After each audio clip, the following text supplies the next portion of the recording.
Welcome to Video Influencers. Today I'm interviewing someone that I just recently met, Jackie Aina. Hi. Thank you so much for being here. Thank you.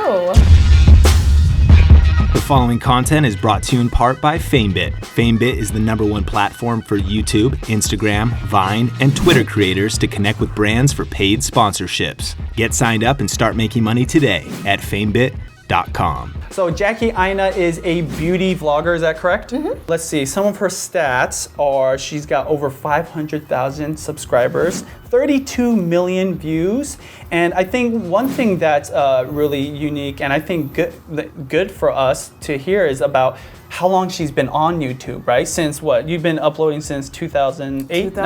2009. So has a long track record of being on YouTube and now is doing this full time. So anything you want to share with the viewers about your story, starting from the first time you uploaded to where you're at now in your career? Well, it really took a while to get my channel to where it is now.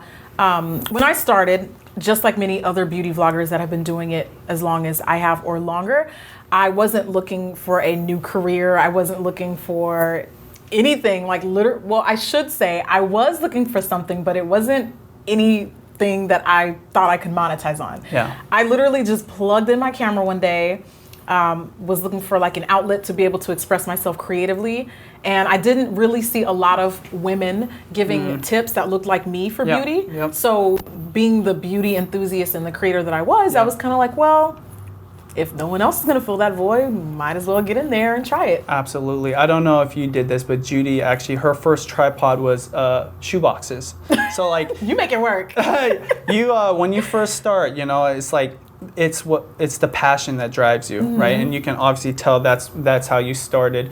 Now you kind of mentioned it being unique in terms of, you know, your look, being a woman of color. Can you talk about the challenges in the beginning and also the benefits and how it's actually served you well on your channel? Honestly, I wouldn't say starting off I had as many challenges as you would now, and I say that because you know how it is, like YouTube is so overly saturated. Everyone is a vlogger now, especially in the beauty space too. Especially in the beauty space. Not that there's anything wrong with that. I think now it's a little bit more challenging in some ways, and then on the opposite end, I think it's a good thing when you are different because there are so many other people. Everyone is looking for the next best thing and what they have to offer. Now, obviously, with that said, you have to be offering something different. Yeah. So whatever separates you from other people, not necessarily like literally like skin tone, but whatever separates you from a big group of people is going to work out in your favor now. Back then, no one really looked at it that way. It was and your personality, your personal interests, passions, right? What you're interested in. I totally feel that what sets you apart is also what makes you powerful, right? And can you talk about the specific audience that you feel connect the most with you and how that's helped you grow to over 500,000 subscribers? Well, initially it was me trying to give tips for women of color, but I think that a lot of times when people see a black vlogger, an African vlogger, they assume that women of color refers to black women, dark-skinned women. But what a lot of people don't realize is women of color is like a blanket term for like Pacific Islander, Asian, Indian, Latina, Middle Eastern. It's like, I mean, everyone. And even the skin tones can vary so much. Absolutely. Like there's black women that are lighter than me, dark, like it's such a huge genre. So for me, it was like, I want to be able to give tips to, first of all, the women who don't feel like they're beautiful because of their skin color. That's one thing that I am like huge on, like, no, you're beautiful. Yes, you can look good in XYZ. And second, just women, period. Like women who just love beauty, women who like feeling beautiful, looking beautiful, and empowering women in that, because there's just so much like negative energy and negative images of what it's like to be a woman these days. And for me, I wanted to be able to flip that and make it, you know, fun and let's empower each other. Yeah, embracing exactly who you are and what makes you special, you know, and like focusing on that rather than striving to be like someone else, right? One of the things I value most about these interviews is asking questions about how to create a channel, right? And I would love to hear from you what advice you have for someone that's thinking about starting a YouTube channel or just started, and how to grow in this very competitive, you know, overwhelming space. I think in terms of growing your channel, it's a lot more simplified than we care to realize. As long as you are truly doing something or talking about something that you love doing, if you are consistent, meaning if you're going to do one upload a week, stick to one upload a week. If you're going to do two, stick to two. Yep. If you are, I don't know, nice, like if you're an enjoyable person to watch, if you are pleasant to watch, if you are funny, I honestly think that people are going to come regardless, but it does take time. It's not one of those things where you start your channel and a month later. Well, we've seen some instances where that does happen, but absolutely not necessarily the majority. But I just think you just really, for anything to grow, you have to be consistent. And that's in and out of YouTube, of course. Totally. But yeah, and on that note, Jackie, can you share with us kind of your journey and how long it's actually taken for you to get to where you're at? Because you do see these YouTubers that just seem to grow overnight, right? And it really isn't a representation of what's realistic or what most girls, guys go through. You know, like most people have to put in a lot of time, a lot of work, consistency. Can you talk about that and your specific journey? I was one of those people where I had to work. And when I mean I had to like work. I was not an overnight success. It may feel like that sometimes now because my channel, I feel like in the past year has finally started to like, you know, the fruits of my labor have really started to show. I will say when I really got it to where I am now, like where I could, if I wanted to only live on YouTube, like literally, I would say a year ago, like comfortably just on YouTube. Now, mind you, considering the fact that I've been doing this since 2009 and it's 2015, that's a lot of work. That's a lot of, that's a lot of commitment for not a lot of return. For not a lot of return. And I think another thing that people may not realize is subscribers don't necessarily mean you're making a lot of money. Oh, absolutely, yeah. Because, you know, there's so many variables involved. Exactly. Yeah, totally. One thing I will say is of all the YouTubers we've interviewed, no one has ever said they were an overnight success. They all had to work hard. They all, you know, acknowledge the fact that a lot of people assume they got this given to them, right? But you know, it takes a lot of hard work, a lot of late nights, right? Because it's not just filming a video and then editing and uploading, but you're on social media, right? You're constantly thinking of new... Everything that comes with it. Exactly. It's not easy staying relevant at all. It's definitely a full-time job. And you were basically working a full-time job with no pay for years. And I can speak to that only because I saw Judy do that as well, you know? And that just speaks to like how much passion you had in the beginning, right? And probably still do. But you were doing it because you're passionate about it. You were gonna do it regardless to get paid or not. I got a good quote. Yes. It takes 10 years minimum to become an overnight success. Love it. Like that? Love it. Okay, lightning round questions. Yes. Lightning could be this. This is giving me lightning. This is doing it for me right here. Coke or Pepsi? Ooh, definitely Pepsi. Last thing you grabbed out of the fridge? Ooh, this is gonna sound really bad. So good. I never have food in my fridge. I'm that person. I probably grabbed some fruits. Instagram or Snapchat? Ooh, that's a hard one. Oh, don't make me choose. Okay, like if I had to give up one? Yeah. Oh, I don't like these questions. Okay. I'm gonna have to say Snapchat. I guess Snapchat. because I guess if Instagram didn't exist, I could still post photos on Snapchat. So air dry or blow dry? Well, curly hair girls know this struggle, so definitely air dry. If I blow dry, I have to have a diffuser. Pumping gas or pumping iron? Oh God, neither. Okay, if I have to choose, I'll pump gas. That's a little quicker. Okay. In a zombie apocalypse, what one item would you grab? I'm gonna need some food. If I have to go into hiding, I'm gonna need some food. I'm gonna need some food. High five there. Yes. Lipstick or lip brush? Lipstick, definitely. Favorite YouTube channel to watch, personally? Oh, I can't pick one. What's one that you watch a lot? Can I pick two? Do I have to pick one? Please, pick two. Okay, two. I'll definitely have to say Anitra B. Okay. And Carly, I would say Carly Bible. Song you have on repeat? Anything Drake. So, Energy, Back to Back. You pick one. Drake is bae. Man. What's the best decision you've ever made? Following my passion. Not others, but mine. You recently had some viral videos or videos that got a lot of views, right? Yeah. And I think that's a perfect segue to that because it took a lot of time to get to a point where you could have videos grow like that. Can you talk about that and how it's affected your channel? After I had my, was it top 10 thing? I don't remember what I did. In 2015, It was basically just a parody video and I was just like making fun of trends, which included trends that I'm guilty of myself, by the way. I should throw that out there.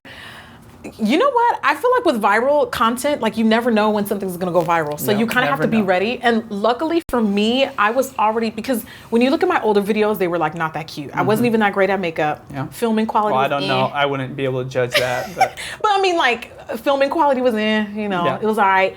But around the time when I did that video, like I had just recently started to really, really like invest in my channel, put more consistency in it. So I said all that to say this. It was the perfect time for me to have a viral video because I feel like two things can happen. People can either see that one viral video and be like, oh, that was really cute, but her other videos ain't that cute. Okay, bye. And we've seen that happen with like Instagram, like those people who have viral stuff. They can do that, or they can see that one video and they can be like, oh, this video is really funny. Oh, this one's, literally, it was like that one video went viral and then all my other videos started really? Yes, it was just like, whoa, like it was crazy. So for me to have never had any type of content, go like that, it was just kind of like, oh, wow, like it was crazy. It's almost like you have to prepare and practice to go viral, like stay ready so you don't have to get ready. That's what I live by. Can we just put this text on a t-shirt? Question from Sean. If you went all the way back down to zero, your account got deleted, or maybe all your subscribers just totally forgot about you, and you had to start over, but you knew that you wanted this career on YouTube, what would you do to get back to where you were at? I can't say that I would change what I'm doing now. I think I would just, hey, it happens. People get hacked. Sometimes they lose followers. It happens. I think I would do exactly what I'm doing now and it would suck. I would just start from scratch again. Totally. Now, on that note, are there any social media platforms that you specifically would focus on to help you grow outside of YouTube? Probably my Snapchat and Instagram. I'm the most interactive on my Snapchat. It's a quicker way to kind of like broadcast yourself. It's not as curated as like Instagram. You have to edit a photo and all that stuff. It's just like a quick. And my Snapchat has been growing as of recent as well. So I would probably kind of bounce off of those two. Twitter, my presence is climbing a little bit more now, but it's not as much as where I am with Snapchat and Instagram.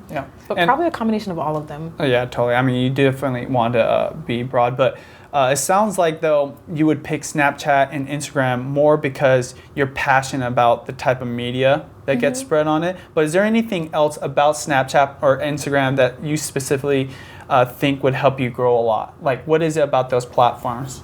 I don't know what it is about those platforms specifically, but I guess I just enjoy them the most. And for me, it's it's about the turnaround time. Like I don't have to think of anything witty. I can just snap something real quick and then put it out there. Totally. It's so interesting because all your answers really just come back down to being yourself. Being true to yourself, right? Like don't do something because someone else is doing it. Exactly. Don't be on this platform just because a certain person got popular or whatever. So I know being married to Judy that, she had a passion for beauty, makeup, hair, testing out products, reviewing things, but she wasn't very tech savvy. I mean, that's where I come in. Obviously, your videos look great, high quality, obviously HD, that's like a standard, but the lighting is great. Is there any advice you'd want to give to whether it's established or a beginning YouTube about tech stuff, cameras, gear, lighting, sound,